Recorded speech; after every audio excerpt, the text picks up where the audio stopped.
বন্ধুরা, আসছে 2026-এর ভোট। আর তার আগেই নির্বাচন কমিশন দিল ভোট কর্মীদের জন্য দারুণ কিন্তু একটা সুখবর। এবার ভোটের দায়িত্বে থাকলেই মিলবে বাড়তি পারিশ্রমিক আর খাবারের ভাতা। আগের চেয়ে অনেক কিন্তু বেশি থাকবে।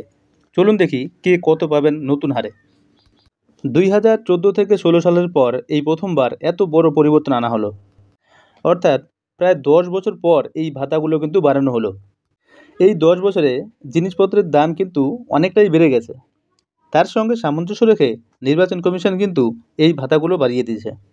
নির্বাচন কমিশন যে তার কর্মীদের থেকে শুরু করে তার কাজকর্ম কি হচ্ছে না হচ্ছে সমস্ত বিষয়ের উপর খুব নজর রাখছে, সেটা কিন্তু খুব ভালোভাবেই বোঝা যাচ্ছে। যেটা বিএলওদের যখন ভাতা বাড়িয়ে দিয়েছিল, 6,000 থেকে বাড়িয়ে ডাবল করে দিয়েছিল, তখনই কিন্তু বুঝতে পারা গেছে যে নির্বাচন কমিশন এসআইআর এর প্রক্রিয়াটা খুব নিখুঁতভাবে এবং গুরুত্ব সহকারে সম্পন্ন করতে চাইছে। কমিশনের বক্তব্য হলো, ভোট পরিচালনায় যুক্ত কর্মীরা দীর্ঘ সময় ধরে কঠোর দায়িত্ব পালন করেন, তাই তাদের প্রাপ্য সম্মান আর ন্যায্য পারিশ্রমিক নিশ্চিত করতেই এই পদক্ষেপ। এবার চলুন দেখে নেই কার কত ভাতা বাড়ল। দেখুন, এখানে প্রথমেই আছে প্রিসাইডিং অফিসার ও কাউন্টিং সুপারভাইজার। তাদের আগে ছিল দিনে 350 টাকা, এখন দিনে হলো 500 টাকা বা 2000 টাকা এককালীন। এবার পোলিং অফিসার দিনে ছিল 250 টাকা, এখন দিনে 400 টাকা বা 1600 টাকা এককালীন। কাউন্টিং অ্যাসিস্ট্যান্ট আগে ছিল দিনে 250 টাকা, এখন দিনে 450 টাকা বা 1350 টাকা এককালীন।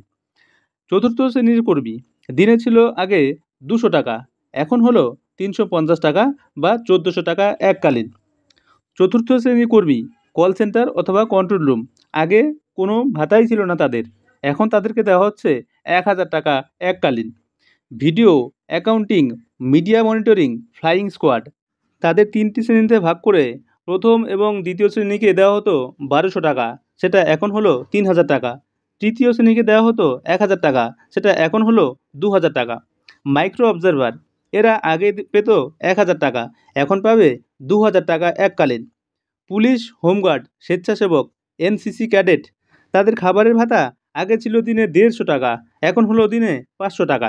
ডেপুটি ডিস্ট্রিক্ট ইলেকশন অফিসার, তাদের আগে কোনো ভাতা ছিল না, কিন্তু এখন তাদেরকে 1 মাসের মূল বেতনের সমপরিমাণ টাকা দেওয়া হবে।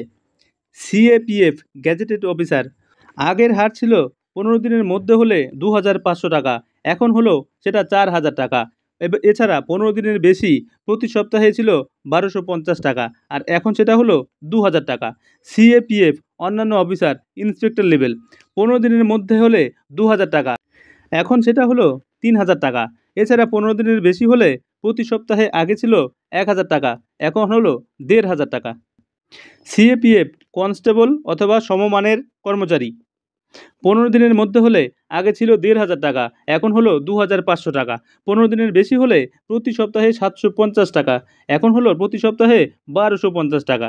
সেক্টর অফিসার অথবা সহকারী ব্যয়ের নিরীক্ষক, আগে ছিল 7500 টাকা, এখন হলো 10,000 টাকা পূর্ণ সময়। তালিকাটা দেখতে পাচ্ছেন।